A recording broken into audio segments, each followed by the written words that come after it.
प्रभु ने जो मौका दिया, इस मौके के लिए एक बार और मैं प्रभु के सामने मेरा आभार शुक्र अदा कर रहा हूं। जैसा पहले भी सूचना दी गई है, हम दोनों बीमार थे। धीरे धीरे प्रभु स्वास्थ्य प्रदान कर रहे हैं। प्रभु की दया करुणा के लिए धन्यवाद, और आप लोगों की प्रार्थना के लिए भी प्रभु के सामने हम आभारी है। तो हमने पिछले हफ्ता दूसरा अध्याय खत्म किया।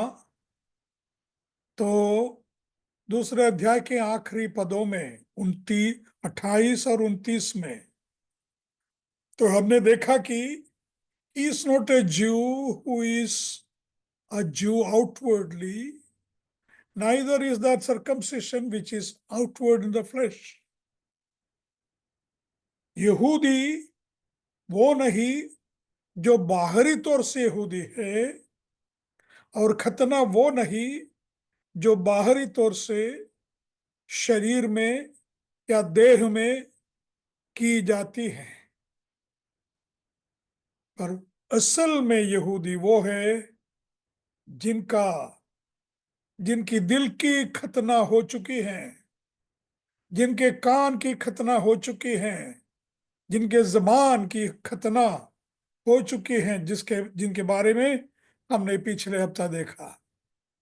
तो हमने यहूदा शब्द का अर्थ के ऊपर भी जिक्र किया।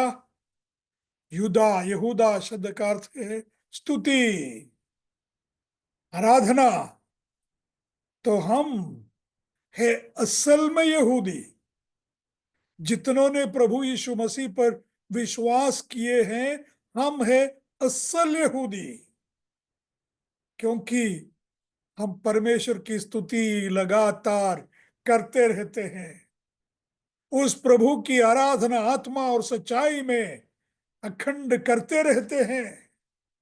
परमेश्वर की दया, उसके प्रेम की ओर ताकते हुए अचंभित होकर दिल खोलकर प्रभु के सामने हम दंडवत करते हैं। तो हम है असल यहूदी, वास्तव में यहूदी, जिनको अपने शरीर में आधार भरोसा है, वो यहूदी नहीं। शरीर में की गई कोई विधि की भरोसा रखते हैं, वो भी यहूदी नहीं। हम जिनके कोई भी भरोसा नहीं सिवाय प्रभु यीशु मसीह, हम है वास्तव में यहूदी। हम प्रभु से कहते हैं हरदम, प्रभु जी हम कुछ भी नहीं है, कोई खूबी हमें नहीं है, कोई भी कामिलियत हमें नहीं है। आप है कामिल, आप है हर तरह के सामर्थ्यवान, हमें कोई सामर्थ्य नहीं है, शक्ति नहीं है। तो पहला दूसरा अध्याय पढ़ चुके हैं, थोड़ा बहुत मनन कर चुके हैं। पढ़ चुके कैसे बोल पाए? हम कभी इस ग्रंथ को पूरी तरह समझ नहीं पाएंगे, पूरी तरह अध्ययन कर नहीं पाएंगे। हम उस बच्चों के नाई हैं जो बच्चे समुद्र तीर पर, समुद्र किनारे पर बैठकर छोटे छोटे कपों में, छोटे छोटे बर्तनों में पानी समुद्र से निकाल के बाहर लाते हैं। बच्चों से पूछे क्या कर रहे हो? मैं इस समुद्र को सुखा रहा हूं, पानी निकाल के मैं इस समुद्र को सुखा रहा हूं।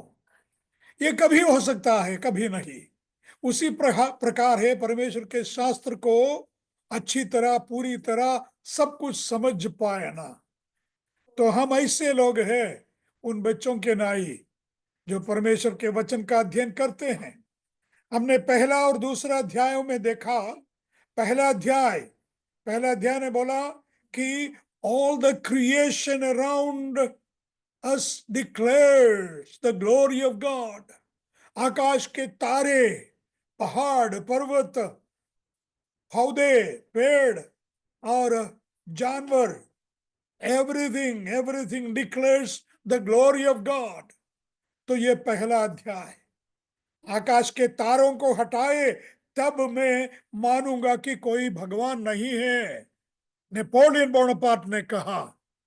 तो आकाश के और जो नजर डालते हैं वो समझते हैं कि एक परमेश्वर है, एक सृजनहार है। दूसरे अध्याय में इंग्लिश में हम क्रिएशन, सी का 3 शब्द है। पहले क्रिएशन, दूसरे अध्याय में कॉन्शियंस, अपना विवेक। अपना विवेक हमें बताता है कि हम भले नहीं है, हम पूरी तरह भले नहीं है, कुछ न कुछ हम में है, कमी घटी रहती है। तो हमारा विवेक हमारे दोष आरोप करते हैं, छोटे बच्चे हो या बड़े बुजुर्ग लोग हो, हर एक के विवेक हमें बताते हैं कि हम में कुछ न कुछ गड़बड़ है। और आज तीसरा अध्याय हम देख रहे हैं, we are looking at the commandments. वो भी हमने पिछले हफ्ता भी देखा। कमांडमेंट्स पूरा करने से, परमेश्वर की आज्ञाएं पूरी करने से परमेश्वर के सामने धर्मी ठहराया जाना चाहते हैं, पर वो असंभव है। वो तीसरा अध्याय है, क्योंकि परमेश्वर का वचन हम सबको मालूम है, 3:23, धर्मी कोई नहीं, भला आचरण करने वाला कोई नहीं, हर एक ने पाप किया और परमेश्वर की धार्मिकता से, परमेश्वर के प्रकाश से अलग हो गए हैं।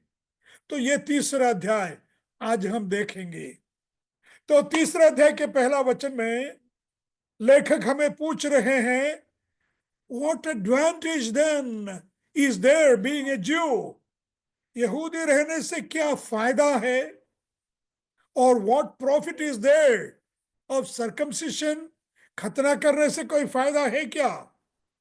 नंबर 1, 2 से 4 तक वचनों में पौलुस ने उसका जवाब दिया है। मच एवरी वे, हर हरगिज हर प्रकार यहूदी रहने के कई फायदा है। Number 1, it is to them the oracles of God they committed. उन्हीं को परमेश्वर का शास्त्र दिया गया। हाँ ठीक है, पौलुस से पूछ रहे हैं, what if some did not believe? Shall their unbelief make the faith of God without effect? God forbid. या उनमें से कुछ विश्वास नहीं किए तो उनके अविश्वास परमेश्वर का वचन व्यर्थ साबित हो जाए? नहीं, कदापि नहीं। नहीं, मेरा ही ट्रांसलेशन बोल रहा था, बाइबल से पढ़ूंगा। बाइबल से एक बार पढ़ के हम आगे बढ़ेंगे। ये जो नए जो अनुवाद है जो हमारे टीम ने किया है, उससे पढ़ूंगा हम 5-6 वचन तक, पहला वचन से लेकर। तब भला यहूदी होने का क्या लाभ, या खतना से क्या उपलब्धि? दूसरा वचन, हरेक नजरिए से बहुत कुछ। सबसे पहले तो यह कि यहूदियों को ही परमेश्वर के ईश्वरीय वचन सौंपे गए। तीसरा वचन, इससे क्या अंतर पड़ता है कि कुछ ने विश्वास नहीं किया? क्या उनका अविश्वास परमेश्वर की विश्वास योग्यता को समाप्त कर देता है? नहीं, बिल्कुल नहीं। संसार का प्रत्येक व्यक्ति झूठा स्थापित हो सकता है, किंतु परमेश्वर ही है जो अपने वचन का पालन करते रहेंगे। जैसा कि पवित्र शास्त्र का लेख है, आप अपनी बातों में धर्मी साबित हो तथा न्याय होने पर जय पाए। किंतु यदि हमारे अधर्म परमेश्वर की धार्मिकता दिखाते हैं तो हम क्या कहें? क्या परमेश्वर के क्रोधित होने पर उन्हें अधर्मी कहा जाएगा? मैं ये सब मानवीय नजरिए से कह रहा हूं। नहीं, बिल्कुल नहीं। ये ये हो ही नहीं सकता। अन्यथा परमेश्वर संसार का न्याय कैसे करेंगे। वहां 6 वचन तक हमने देखा। आगे बढ़ते हैं। तो पौलुस पूछ रहे हैं, यहूदी रहने से क्या फायदा है, क्या मतलब है।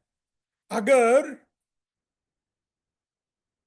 यहूदियों ने परमेश्वर का वचन नहीं पाला तो उनको कोई आशीष नहीं मिल रही, तो फिर वचन से ही क्या फायदा है।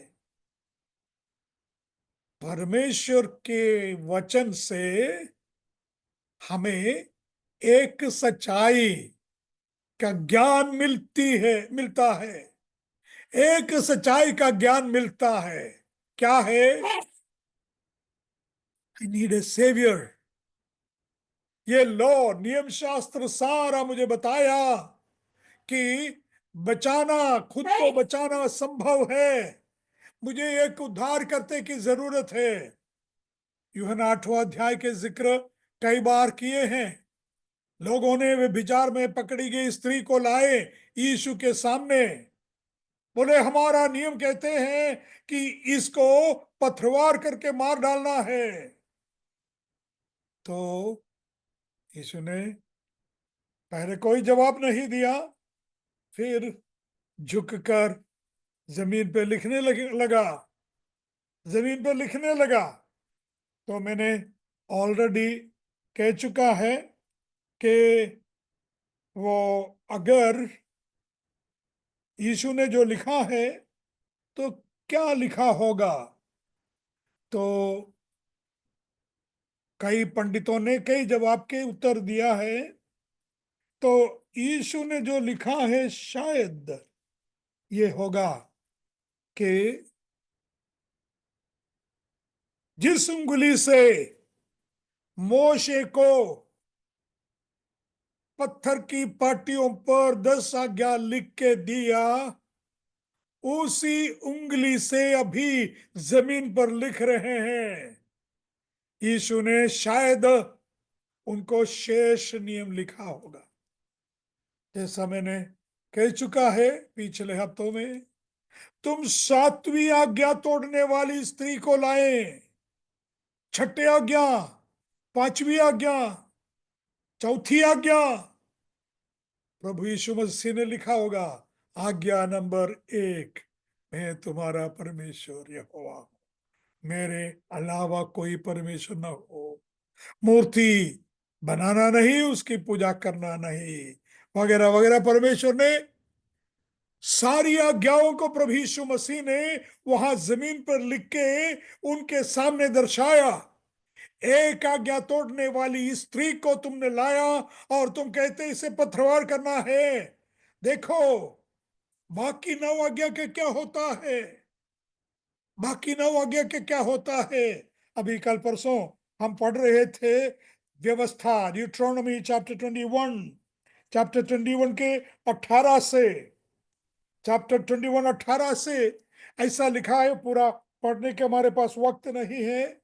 वहां दिया है, अगर एक आदमी के बेटा, ये किसी एक व्यक्ति के बेटा स्टबर्न, मत्सरी हो जाए, ही बिकम्स रिबेलियस, तो जो अपने माँ बाप के आज्ञा का पालन नहीं करेगा तो उसको लेके शहर के पुरनियों के सामने दिखाना, फिर उसको पथरवार करके मार डालना है।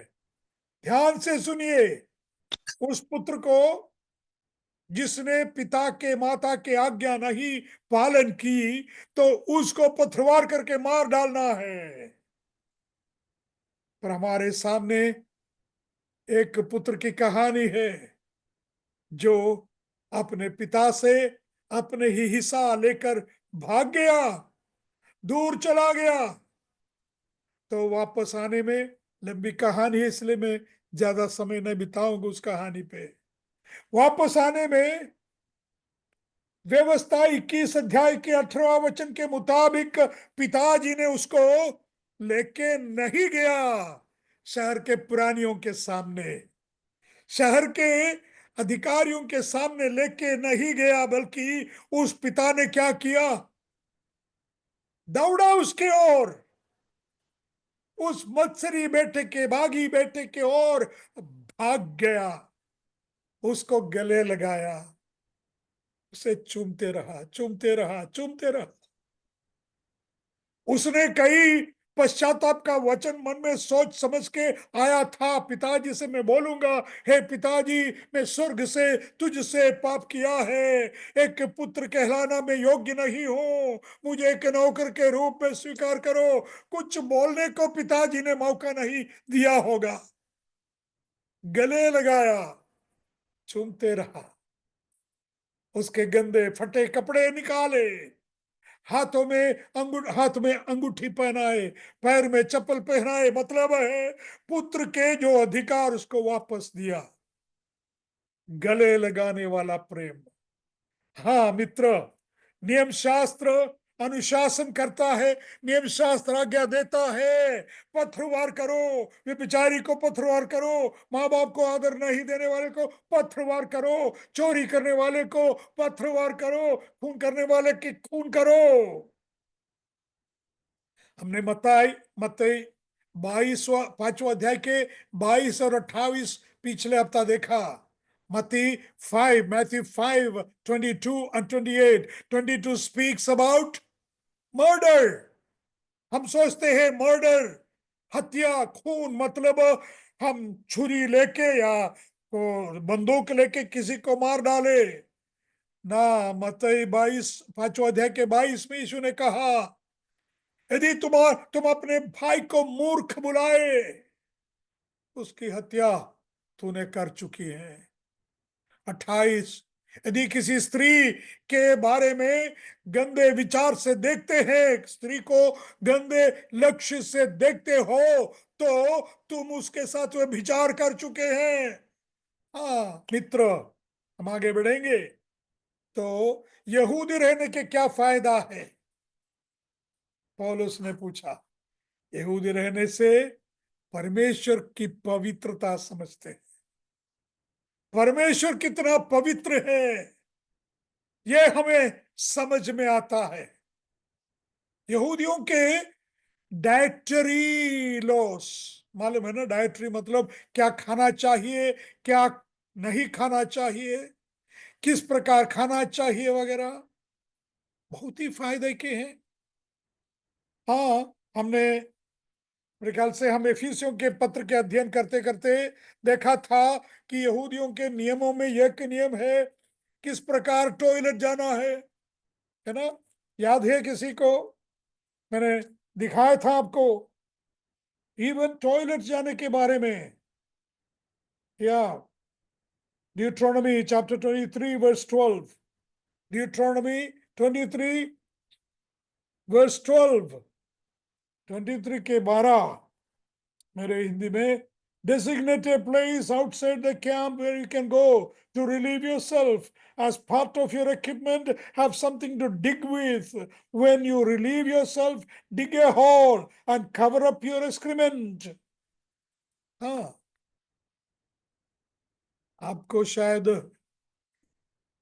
अजीब लगेंगे, आज भी इंडिया में, हाँ, स्वच्छ भारत होने के बावजूद आज भी इंडिया में डब्बा लेके बाहर सड़कों पे जाने वाले हैं। हाँ, आज भी, आज भी। पर हजारों साल पहले परमेश्वर ने स्वच्छ भारत नहीं, स्वच्छ संसार को रखने के बारे में नियम दिया था। तो यहूदी रहने के क्या फायदा है? ऐसी कुछ फायदाएं हैं, अगर इसी रीति में वचन हमने पाले, वचन के अनुसार हम वर्तन किए, तो कई फायदा है आरोग्य के दृष्टिकोण में। मैंने पढ़ा है कि बिबोनिक प्लेग करके एक बीमारी सारे यूरोप में फैल रही थी, सबको मार डालते थे, 1 of every 3rd person died, ऐसा इतिहास में उल्लिखित है। 3 लोगों में से एक मरा, 2 बचा। पर वहां यूरोप में जब इस बीमारी फैली, तो यहूदियों में से कोई नहीं मरा। कारण, यहूदी लोग अपने जो हाइजीन संभालने से, इस प्रकार टॉयलेट में, टॉयलेट की बात और खाने की चीजों के बारे में अपने आप को संभाले, इस यहूदी में से कोई नहीं मरा। दूसरे एक एक्सपीरियंस, दूसरे एक एग्जाम्पल बोल सकता हूं। आर्थिक, मॉनिटरी, पैसे के विषय में यहूदियों में बहुत बहुत बहुत कम कंगाल लोग मिलते हैं, क्योंकि इस वचन में नियम दिया है किस प्रकार अड़ोस पड़ोस के हम ख्याल लेना चाहिए, संभालना चाहिए। अपने मित्रों से, अपने पड़ोस के, अपने जात वालों से ब्याज लेना नहीं चाहिए। 7 साल तक तुम कोई उधार ले सकते हैं, 7वें साल उसको छुड़ा देना चाहिए। हाँ, कर्ज माफ कर देना चाहिए। तो यहूदियों में बहुत कम लोग ऐसे गरीब, लाचार रहते हैं, क्योंकि परमेश्वर के वचन में जो नियम दिया है, नियम का पालन करते हैं। तो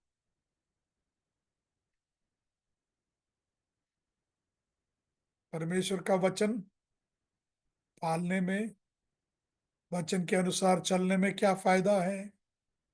कोई हमें बोलेंगे, देखो मैं रोज प्रार्थना करता हूं या करती हूं, मैं सुबह उठ के परमेश्वर का वचन का मनन करता हूं या करती हूं, या मैं चर्च में लगातार जाती हूं या जाता हूं, परमेश्वर का वचन जो भी कहता है मैं उसी के प्रकार चल रहा हूं, रही हूं, तो कोई फर्क नहीं है, कोई फायदा नहीं है। मेरे वचन सुनने वाले मेरे भाई, मेरा बहन, आपके मन में इस प्रकार का विचार होगा तो तुम इस प्रकार कहने से परमेश्वर को झूठा ठहराते हैं। क्यों? क्योंकि याकूब 4 का 8 देखिए। याकूब 4 के 8 में क्या दिया है? If we draw near him, he will also draw near us. वो एक आशीष है, वो एक एक फायदा है, वो एक आशीर्वाद है। कुछ नहीं होता है, वो झूठ है। आप परमेश्वर के निकट निकट निकट पहुंच रहे हैं, नजदीक नजदीक पहुंच रहे हैं, प्रार्थना से, वचन मनन करने से, इस प्रकार बाइबल अध्ययन में हिस्सा लेने से। So you are becoming closer and closer and closer to God. कम से कम एक फायदा है, प्रार्थना करने से, मनन करने से, आराधना में शामिल होने से एक मुख्य फायदा, आप यीशु के समान, यीशु के समान ढलते जा रहे हैं, बदलते जा रहे हैं। मित्र, आपको लगता हो कि मैं कितना ड्राई, मैं सूखा जैसा मुझे लग रहा, मन में काई कुछ खालीपन, कुछ शून्यता मेरे मन में। मैं क्यों चर्च में जाऊं, क्यों प्रार्थना करूं, क्यों वचन के मुताबिक चलो, क्यों वचन पढ़ो? मैं एक सच्चाई आपको बोल रहा हूं, आपके मानसिक हालत किसी भी प्रकार के क्यों ना हो, शास्त्र खोलिए, पढ़िए। शायद उस शास्त्र में तुम्हें कुछ आशीष का वचन नहीं मिलता होगा, पर शास्त्र का, परमेश्वर का वचन ही उस उत्तेजन देने वाले ठंड शांत पानी के समान है, शुद्ध पानी के, स्वच्छ पानी के उस झरा के समान है परमेश्वर का वचन। भजन 1, स्तोत्र 1 हम पढ़ते हैं, परमेश्वर के वचन रात्र दिन मनन करने वाले, दिन रात मनन करने वाले कैसा है? उस पेड़ के समान है, बहती नाली के किनारे में लगे लगी हुई पेड़ के समान। उस पेड़ के समान है जो बहती नाली के किनारे में लगे हैं। उसका उसकी विशेषता क्या है? उसके पत्ते नहीं मुरझाते हैं और सही समय में फल देता है। वो बहुत महत्वपूर्ण शब्द है। समय में। अभी शायद नहीं होगा, फल बाद में होगा। उसके समय जब फल देने की जरूरत है, फल देने के अवसर आएगा आएगा, तब आपको फल मिलेगा। आपसे फल मिलेगा दूसरों को। आपसे फल मिलेगा दूसरों को। मैं उदाहरणार्थ बोल रहा हूं। अभी संडे को भी मैंने मैसेज दिया चर्च में। कुछ ऐसा वचन मैंने बोला जो मैं बचपन में सीखा था या जवानी में सीखा था। जरूरत आई तो उस वचन ऑटोमेटिक आ रहा है, ऑटोमेटिक मुझसे आ रहा है। कुछ लोगों को उससे फायदा मिले, कुछ लोगों को उस वचन से कुछ आशीष मिले। तो इसलिए मित्र, परमेश्वर के नजदीक आ जा। लगता है आराधना में कोई फायदा नहीं, वचन पढ़ने से कोई मतलब नहीं, प्रार्थना करने से कोई फायदा नहीं है। फायदा है, तुम परमेश्वर के नजदीक पहुंच रहे हैं। याकूब 4:8। Come close to God and he will come close to you. If we draw near him, he will draw near to us. जरा एक्सपेरिमेंट करके देखिए। आपको लगता है शायद अभी क्या फायदा, प्रार्थना करने में कोई मतलब नहीं है। वचन खोल के पढ़ने की सोचिए, कोशिश कीजिए। कहीं से भी वचन पढ़िए, पवित्र शास्त्र के कोई भी हिस्सा खोल के पढ़िए। आज नहीं तो कल उससे आपको फायदा मिलेगा। बस इतना नहीं, आपको जरूर एक तसल्ली, एक शांति मिलेगी, क्योंकि परमेश्वर का वचन व्यर्थ नहीं लौटने वाला है। Open his word, he will speak to you.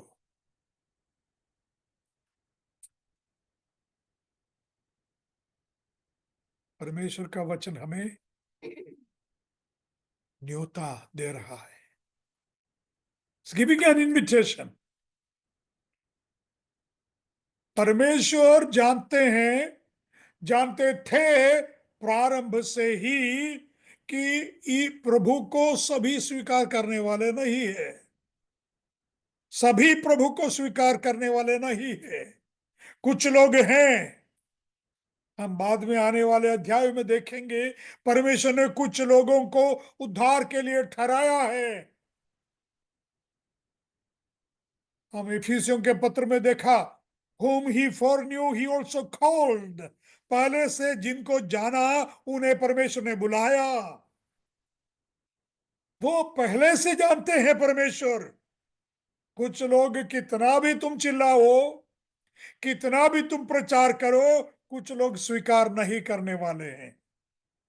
फिर भी हमारी फर्ज है, हमारी ड्यूटी है, हमारा कर्तव्य है कि हरेक को परमेश्वर का वचन बताएं, क्योंकि परमेश्वर का उद्धार हरेक के लिए है। तो इस बात को हम मन में रखते हुए परमेश्वर के वचन सबको बताएं। पांचवा वचन, if our unrighteousness commend the righteousness of God, what shall we say? Is God unrighteous who taketh vengeance? तो पौलुस ने बाद में ब्रैकेट में बोला है, I speak like a man. यानी लोग परमेश्वर अन्यायी है, परमेश्वर अधर्मी है, ऐसा बोलने वाले हैं। क्यों? क्योंकि परमेश्वर ने पहले से ही कुछ लोगों को उद्धार के लिए चुन के रखा है, और शेष लोगों ने उद्धार नहीं पाए, तो ऐसे लोगों को सजा देना न्याय है क्या? धार्मिकता है क्या?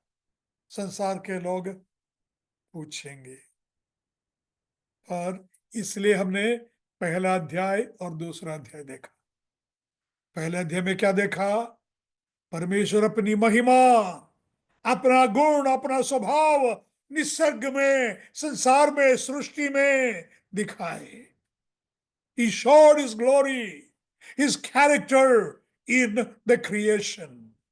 Number 2, दूसरा अध्याय में हमने देखा उनके विवेक में परमेश्वर ने अपना स्वभाव दर्शाया। लोगों के विवेक में परमेश्वर ने दर्शाया सच्चा क्या है, झूठा क्या है, अच्छा क्या है, बुरा क्या है, धार्मिकता क्या है और अधार्मिकता क्या है। तो ये परमेश्वर दिखाते रहे। किसी का तो माइक ऑन है, किसके हैं? म्यूट करना दीपू। महिमा, कर दिया अंकल। अच्छा, थैंक यू। तो परमेश्वर सबों को विवेक दिया है, उस विवेक उनको न्यायी या अन्यायी ठहराएंगे। संसार के परमेश्वर किस प्रकार न्याय करता है? जवाब यही है, जवाब यही है। परमेश्वर ने अपना स्वभाव, अपना गुण दर्शाए। जैसा मैंने पिछले बार भी कहा होगा, no one goes to hell except by stomping on the son of God. परमेश्वर के पुत्र को रोंद के बिना कोई नरक में नहीं जाएंगे।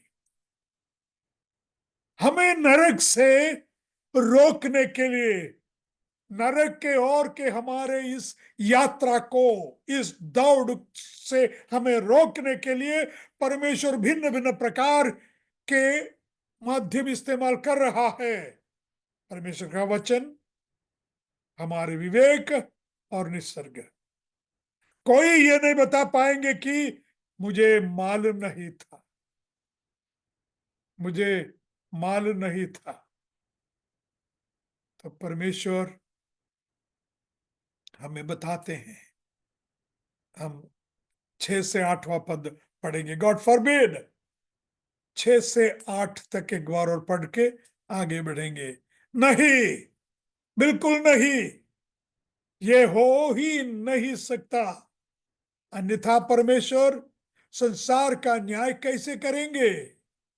यदि मेरे झूठ के कारण परमेश्वर का सच उनकी महिमा के लिए अधिक करके प्रकट होता है, तो अब भी मुझे पापी घोषित क्यों किया जा रहा है?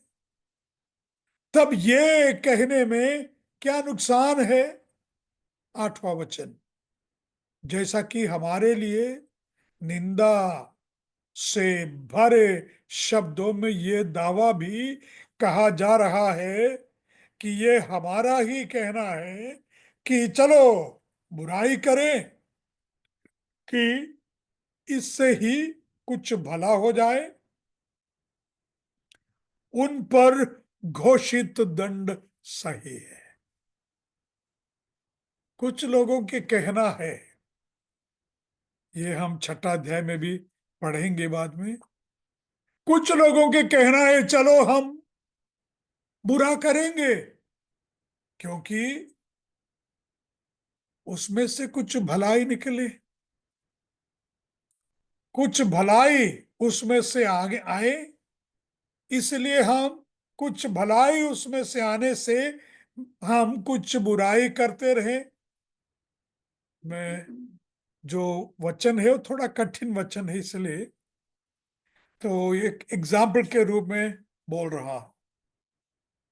एग्जाम्पल के रूप में बोल रहा हूं, कुछ लोग एक्साजरेट करते हैं, एग्जाजरेट करते हैं, वास्तव में जो है उससे बहुत ज्यादा बताते हैं।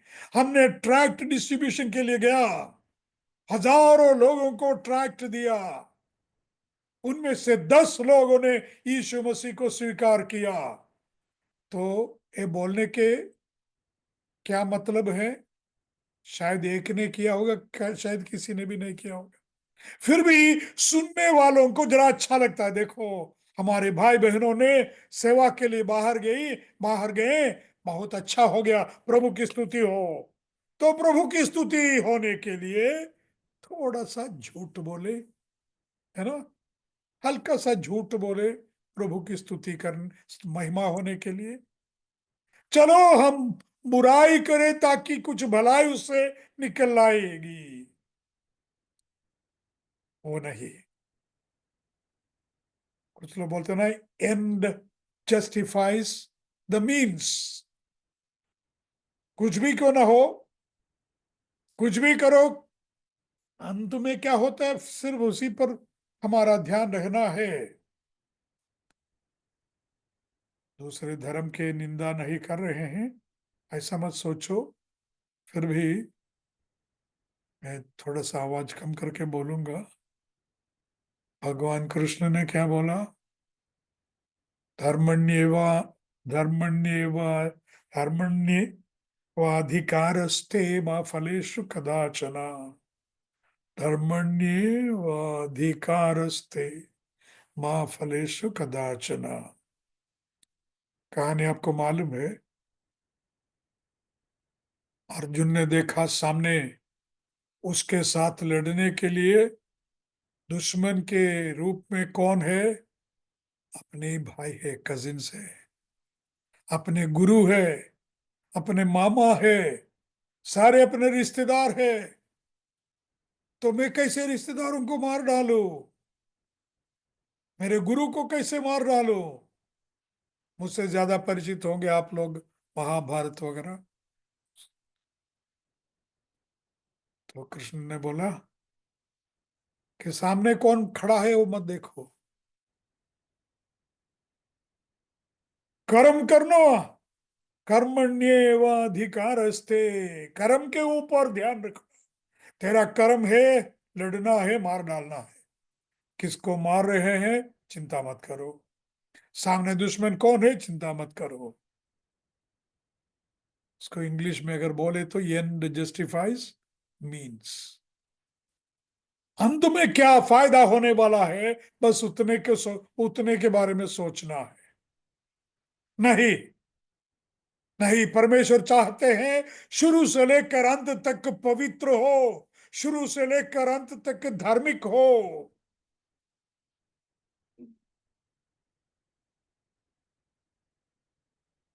परमेश्वर कभी बुराई के सहमत नहीं करेंगे, बुराई के सहकार्य नहीं करेंगे। तो नवा वचन, तब क्या हम उनसे उत्तम हैं?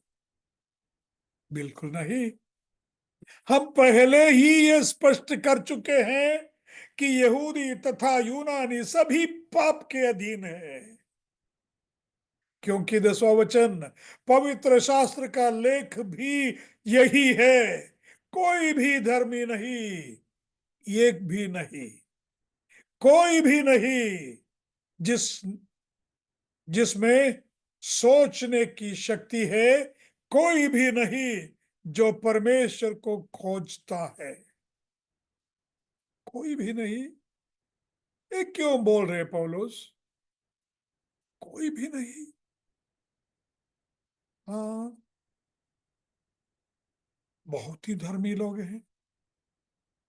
अभी केरला में जाइए, अब भी वक्त है, अभी समय है।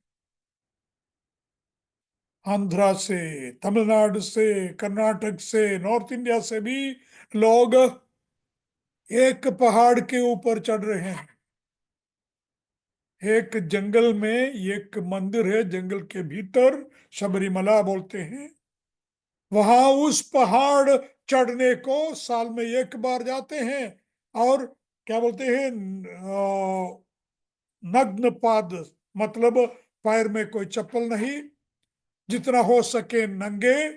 पुरुष लोग खास करके सिर्फ एक लुंगी जैसे काली लुंगी पहनते हैं। और उनका नियम के पुराने उनके रीत के मुताबिक शर्ट वगैरह नहीं पहनना चाहिए, पर आजकल कुछ कंबल वगैरह ओढ़ते हैं ठंड के मौसम होने के बावजूद भी। दो थैलियां सिर पे रखते हैं कि एक काली थैली, एक सफेद थैली। काली रंग के थैली में तुम्हारा सारा पाप है, और सफेद रंग की थैली में तुम्हारा सारा पुण्य है। तुम्हारा पुण्य और तुम्हारे पापों को उस भगवान के सामने लाके रखना है। 8 घंटे 10 घंटे लाइन में खड़े रहते हैं। फिर भी पौलुस ने बोला, परमेश्वर को खोजने वाले कोई नहीं। There is none that seeketh after God. ना, सच है, सच है। क्योंकि उनसे पूछ ले, तुम असल में परमेश्वर की खोजी है या उनसे कुछ पाने के लिए जा रहे हैं? हाँ, नौकरी में उन्नति चाहिए, बिजनेस में प्रगति चाहिए, फायदा चाहिए। हाँ, परमेश्वर को खोजते हैं, मतलबी खोज है। इसलिए परमेश्वर का वचन स्पष्ट बताता है, कोई नहीं, कोई नहीं, हिंदू हो, मुसलमान हो, क्रिश्चियन हो, वास्तव में कोई नहीं है। सुना है, आप शायद सुना होगा, फिलीपींस में गुड फ्राइडे के दिन, गुड फ्राइडे के दिन यीशु के जैसा ही सलीब पर, पहले सलीब उठा के जाएंगे, फिर सलीब पे चढ़ाए जाते हैं लोग। फ्लैगेलम, जो रोमी, जो मारने के जो, क्या बोलते हैं उसको, कोड़े, रोमी कोड़ों से मार खाते हैं, और कोड़ों के मार खाने के बाद सलीब पर चढ़ाए जाते हैं। क्या ऐसे व्यक्ति परमेश्वर को नहीं खोज रहे हैं? यीशु जैसा सलीब पर चढ़ाए जाने को तैयार? उससे पूछ लो, कुछ मतलब उसके अंदर होगा। एक होगा अपने पापों से माफी मिलने के लिए, दूसरा होगा कि हाँ, लोगों के सामने देखो, यीशु के समान क्रूस पे चढ़ने वाला। कुछ ना कुछ हिडन एजेंडा इंग्लिश में बोलते हैं ना, कुछ ना कुछ मतलब उसके अंदर हो। So he is not seeking God, वो परमेश्वर की खोजी नहीं है। हाँ, कोई गुफा में जाके जप तप करते हैं, परमेश्वर की खोजी है? असल में परमेश्वर की खोजी नहीं है, मुझे कुछ मिलना है, शांति, हाँ जरूर, और मुझे कुछ आशीष मिलना है, मुझे मुक्ति मिलनी है। कुछ तो प्राप्त करने के लिए, कुछ तो मिलने के लिए लोग करते हैं, शांति के खोज में, या इस संसारिक जीवन से मुक्ति। भिन्न भिन्न प्रकार के उद्देश्य से लोग इस प्रकार करते हैं। तो there is not even one, not even one who seeks God. But we have all been chosen by God. हम परमेश्वर से चुने गए लोग हैं, solely by grace. क्या है ग्रेस? क्या है ग्रेस? अनुग्रह जिसे हम कहते हैं, unmerited, undeserved, unearned favour. Unmerited, हमने कुछ भी नहीं किया, योग्यता नहीं है। अनडिजर्व्ड, अनअर्न्ड,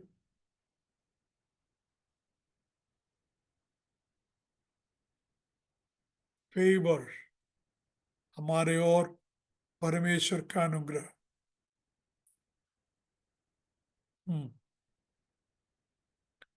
प्रभु यीशु मसीह ने, हम 19वां वचन भी पढ़ के देखेंगे, पढ़ के आगे बढ़ेंगे। 19वां वचन, now we know that what things soever the law said, it said to them who are under the law, that every mouth may be stopped and all the world may become guilty before God. Hindi में पढ़ूंगा 19 और 20। 19 और 20वां वचन हम हिंदी में देखें।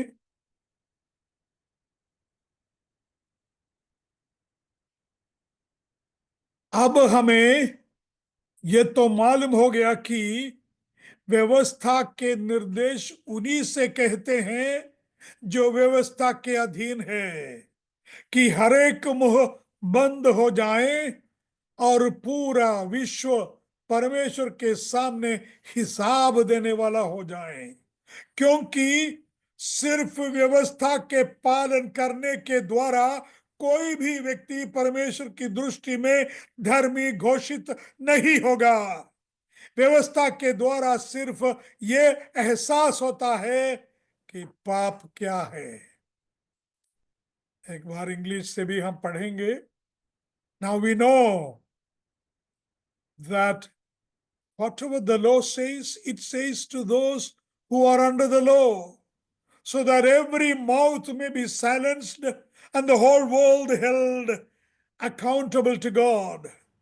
Therefore, no one will be declared righteous in God's sight by the works of law. Rather, through the law, we become conscious of our sin. क्या पढ़े हमने कि परमेश्वर की दृष्टि में, परमेश्वर की व्यवस्था के अनुसार कोई धर्मी नहीं है, कोई धर्मी ठहराए नहीं जाएंगे। पहाड़ी उपदेश हमने मत्ती 5 के 22-28 के जिक्र ऑलरेडी कर चुके हैं। क्योंकि परमेश्वर दिल को परखने वाले हैं। He is concerned about our internal attitudes, not about our external regulations and the keeping of external regulations. परमेश्वर अंदर के मन, अंदर के विचार, अंदर के सोच को देखते हैं। उस अद्भुत ज्योति के सामने जो परमेश्वर हमारे अंदर प्रकाशित करते हैं, हमारे अंदर की बातें, जैसा मैंने उदाहरण के रूप में कह चुका है, एक हमारे कंपाउंड में कुआं है, बहुत गहरा, नीचे क्या है देखने के लिए टॉर्च जलाना पड़ता दिन में भी, तभी मालूम पड़ेगा क्या है। तब तक हमको लगता है सब कुछ ठीक ठाक है। जब एक पावरफुल टॉर्च, एक शक्तिशाली दिया प्रकाश उसके अंदर अगर दिखाए तो मालूम पड़ेगा कि उसके नीचे में क्या क्या पड़े हैं, क्या क्या चीजें वहां है, सड़ने वाले, जीने वाले, हर तरह की गंदगी। मित्र, बाहर की तौर से हम सब अच्छा दिखते हैं, धर्मी दिखते हैं, पवित्र दिखते हैं, पर परमेश्वर की ज्योति, पवित्र आत्मा की ज्योति हमारे अंदर, हमारे भीतर अगर जलाई तो मालूम पड़ेगा कि हम खूनी हैं, हम व्यभिचारी हैं, हम झूठे हैं। कोई भी ऐसी चीज हम बाहर नहीं करते हैं, सब इधर है, सब इधर है, अंदरूनी है। मित्र, परमेश्वर का न्याय, परमेश्वर का नियम शास्त्र, परमेश्वर की व्यवस्था एक चीज करती है, क्या है? It shows us that we are sinners, हम पापी हैं। ये हमें समझ आते हैं परमेश्वर का वचन, नियम शास्त्र।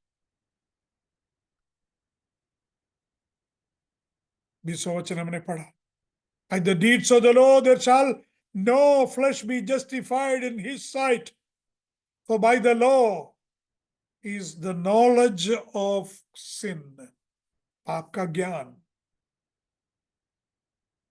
पौलुस अभी एक महत्वपूर्ण विषय शुरू कर रहा है। 20वां अध्याय,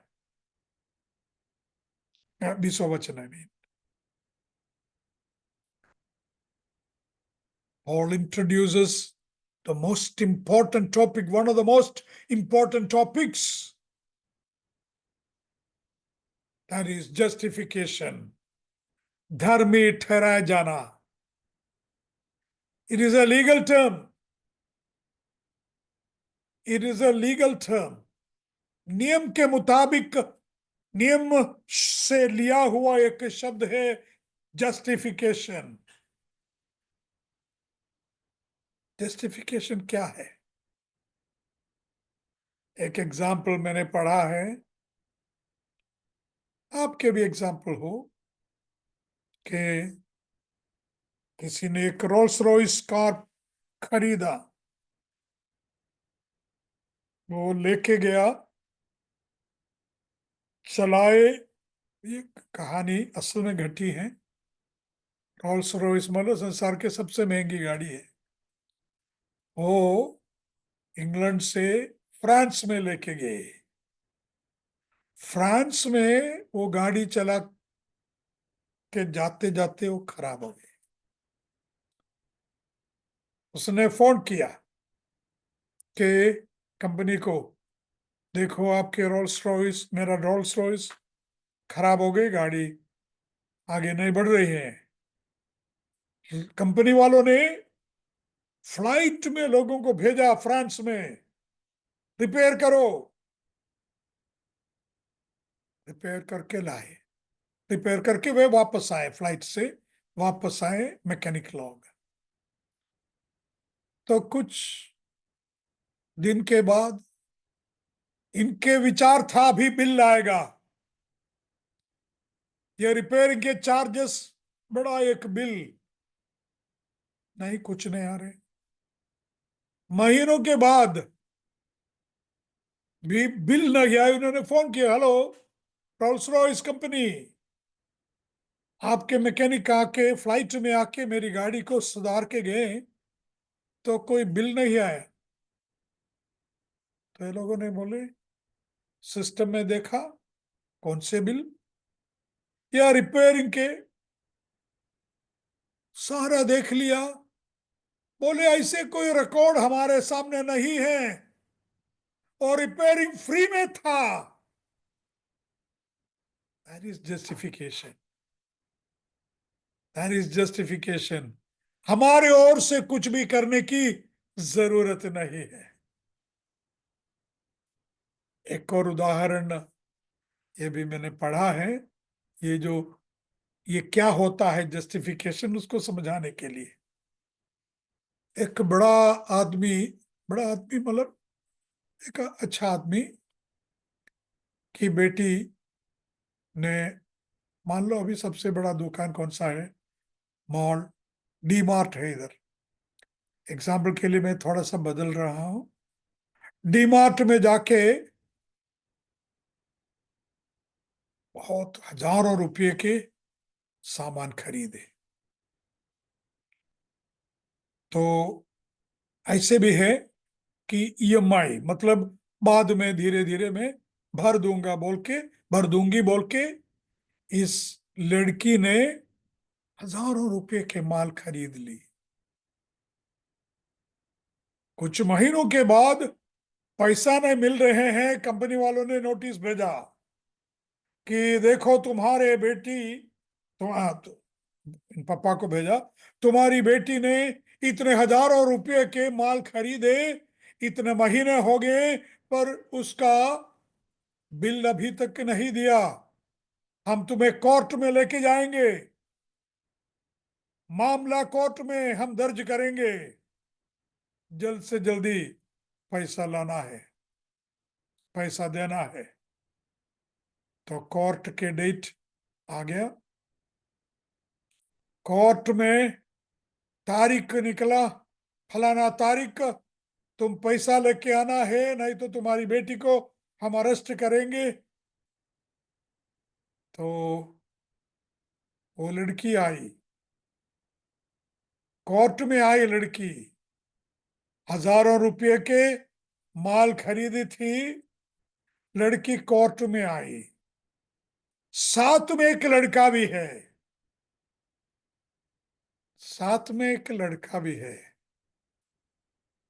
और आरोप करने वाला, मामला दर्ज करने वाला कंपनी मैनेजर, दुकानदार ने गौर से देखा, ये लड़का कौन, ये लड़की आई सही है, पर साथ में एक लड़का है, कौन? मैनेजर को मालूम पड़ा, बाप रे, मैंने बड़ी गलती की, हमारा मालिक का बेटा भी साथ में आया है। हमारे इन सारे मॉल के, चेन ऑफ मॉल्स, सैकड़ों दुकान के मालिक के बेटे के हाथ थाम के ये लड़की आई है। तो क्या हुआ होगा, क्या हुआ होगा? मैनेजर ने कोर्ट में बोला, कोर्ट जज साहब, माफ करना, माफ करना, मैंने गलती की है, क्योंकि इसके साथ जो आया है उसके वर है जो हमारा मालिक है, कंपनी मालिक का बेटा है, इसे छोड़ दे। यहां पैसा नहीं चाहिए क्या? बिल नहीं भरना चाहिए? कौन सा बिल? कोई बिल नहीं। हमारा दूल्हा, हमारा दूल्हा परमेश्वर पिता के सामने हमारे हाथों को थाम थाम कर, हमारे हाथों को पकड़कर स्वर्गीय न्यायाधीश के सामने खड़ा रहेंगे, देखो मेरी दुल्हन बोलकर। कोई कर्जा नहीं, कोई ऋण नहीं, कोई ऋण नहीं, सब कुछ माफी है, कोई लेखा नहीं है। जस्टिफिकेशन, जस्टिफिकेशन, हमारे कर्जा के लेखा फाड़ डालेंगे, जैसा हम कोलोसी दूसरा अध्याय में पढ़ते हैं। एक बार और पढ़ के समाप्त करेंगे। कोलोसी चैप्टर 2, कोलोशियंस चैप्टर 2 हम पढ़ेंगे। कौन सा वचन? चैप्टर 2 वर्स 14, 13 से पढ़ेंगे। When you were dead in your sins and in the uncircumcision of your sinful nature, God made you alive with Christ. He forgave us all our sins, having cancelled the written code that was against us, that stood opposed to us. He took it away, nailing it to the cross.